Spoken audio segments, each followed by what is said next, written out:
Assalamualaikum warahmatullahi wabarakatuh. Alhamdulillahi ala ihsanih wa syukru lahu ala taufiqihi wa amtinanih wa ashhadu an la ilaha illallah wahdahu la syarika lahu ta'ziman li sya'nih wa ashhadu anna Muhammadan abduhu wa rasuluhu ad-da'i ila ridwanih. Salawatu rabbi wa salamuhu alaihi wa ala alihi wa sahbihi wa ikhwani wa akhwati fillah, azani Allah wa iyyakum. Alhamdulillah, kita telah melewati bulan Ramadan pada tahun ini. Meskipun kita tidak bisa maksimal beribadah di masjid, akan tetapi Allah masih mudahkan kita untuk bisa beramal soleh di bulan Ramadan. Berapa banyak orang yang sudah mati berharap untuk bisa beribadah di bulan Ramadan. Begitu banyak kebaikan yang ada di bulan Ramadan ini. Maka tentu kita bahagia, kita senang karena bisa bertemu dengan bulan Ramadan. Namun di sisi lain kita juga sangat bersedih karena Ramadan akan meninggalkan kita. Bukankah Rasulullah SAW sampaikan dalam hadis beliau, "Inna lillahi fi kulli yaumin wa lailatin min Ramadan utaqa'u minan nar." Sesungguhnya setiap hari dan setiap malam bulan Ramadan banyak orang yang Allah bebaskan dari api neraka. Yang jadi pertanyaan atau yang menjadi hal yang menyedihkan kita, apakah kita termasuk orang yang sudah Allah bebaskan dari api neraka atau belum?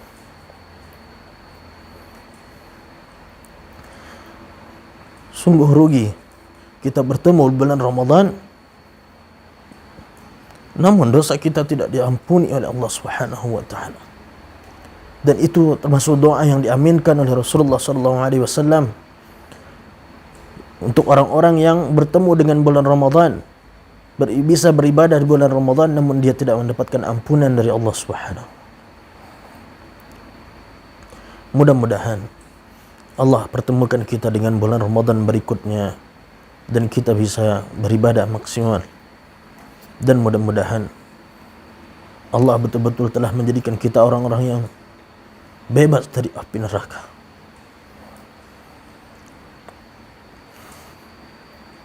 Kita tahu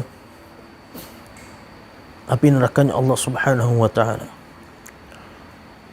70 kali lebih panas dibandingkan api yang paling panas di dunia. Maka seyogyanya kita sesama kaum muslimin mendoakan, saling mendoakan. Doakan kebaikan untuk saudara-saudara kita yang belum mendapatkan hidayah. Doakan agar saudara-saudara kita yang banyak melakukan dosa dan kesalahan diampuni dosanya oleh Allah Subhanahu wa taala. Tentunya juga kita, dan pastinya jangan lupa yang pertama kali kita ingat adalah kedua orang tua kita. Karena mereka yang paling berjasa di dalam kehidupan kita. Usikum wa iyaya nafsi. Kita di hari yang tersisa di bulan Ramadan ini, kita maksimalkan. Masih ada satu malam yang tersisa dari malam ganjil di bulan Ramadan, yang mudah-mudahan kita bisa isi malam itu dengan memperbanyak kebaikan. Bukankah dikatakan bahwa beribadah di malam itu lebih baik daripada ibadah 1000 bulan? Kalau kita masukkan ke dalam tahun 83 tahun. Kalau dihitung dalam hari 30.000 hari. Kalau kita baca, kalau boleh kita matematikakan, tapi seyogyanya kita tidak main matematika di hadapan Allah Subhanahu wa taala, karena yang ada di sisi Allah jauh lebih baik dan Allah akan berikan jauh lebih baik dari apa yang kita hitung. Kalau setiap juz dari Al-Qur'an seyogyanya di hari biasa seorang bisa mendapatkan kebaikan 100.000. Bayangkan kalau dia baca di malam Lailatul Qadar, di malam Qadar. 30.000 dikali 100.000. Setidaknya 300 juta kebaikan ia dapatkan. Ini satu juz dari Al-Quran. Bagaimana kalau 3 juz dari Al-Quran yang ia baca di malam itu? Hampir 1 miliar atau mungkin 1 miliar kebaikan yang ia dapatkan malam itu. Ini dari membaca Al-Quranul Karim. Lalu bagaimana dengan sedekah yang ia keluarkan?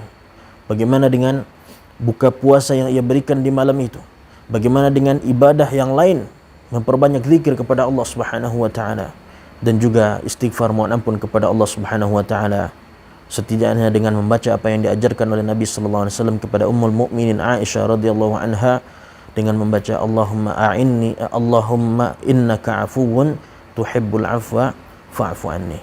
Ya Allah, sesungguhnya Engkau Maha Pemaaf, ya, maka maafkanlah aku. Innaka afuwun tuhibbul afwa, Engkau Maha Pemaaf dan Engkau menyukai, ya, permohonan maaf, maka maafkanlah aku. Di sana kita mohon ampun kepada Allah Subhanahu wa taala, dan mudah-mudahan, ya, kita dosa-dosa dan kesalahan kita sudah diampuni oleh Allah Subhanahu wa taala, sehingga kita kembali menjadi fitri, ya, jauh dari keburukan, dan mudah-mudahan setelah Ramadan apa yang kita dapatkan selama bulan Ramadan bisa terus berlanjut. Karena di antara tanda amal itu diterima, bahwa amal itu masih tetap kita lakukan setelah Ramadan. Di antara tanda bacaan atau ciri tanda bacaan Al-Quran kita, tilawah kita selama Ramadan diterima oleh Allah Subhanahu wa taala. Setelah Ramadan kita masih rutin membaca Al-Qur'anul Karim. Jangan sampai kita termasuk orang yang dikhawatirkan oleh Rasulullah sallallahu alaihi wasallam sampai diadukan kepada Allah Subhanahu wa taala. Wa qala Rasul, ya Rabb, inna qaumi ittakhadhu hadzal Qur'ana mahjura. Ya Allah, umatku telah mulai hijrah dari Quran. Dikatakan oleh sebagian ulama, seseorang dikatakan hijrah dari Quran ketika 3 hari berturut-turut tidak membaca Al-Quran. Ada juga sebagian mengatakan, dan ini mungkin, ya, semua kita hampir kena dalam hal ini, itu orang yang membaca Al-Quran, mungkin dia banyak baca Al-Quran, tapi tidak pernah mau berupaya untuk memahami isi Al-Quran, bahkan sampai mengamalkannya. Kalau ini yang dimaksud, na'udzubillah, mungkin kita sudah termasuk orang-orang yang hijrah dari Al-Quranul Karim. Wal'iyadzubillah. Ini yang dapat saya sampaikan pada kesempatan kali ini. Jangan sampai kita termasuk orang-orang yang muflis, orang-orang yang bangkrut. Selama Ramadan kita tumpuk, kita perbanyak ibadah, kita berbanyak amal saleh, namun setelah Ramadan kita habiskan disebabkan karena kita menyakiti hati orang lain. Kita berbuat berkata-kata yang akan menghapuskan amal saleh yang pernah kita lakukan selama bulan Ramadan. Kita selalu mohon pertolongan kepada Allah Subhanahu wa taala agar Allah mudahkan kita berzikir kepadanya, bersyukur kepadanya, dan untuk beribadah dengan baik kepada Allah Subhanahu wa taala. Ini saja, subhanakallahumma bihamdik, asyhadu an la ilaha illa anta astaghfiruka wa atubu ilaik. Wassalamualaikum warahmatullahi wabarakatuh.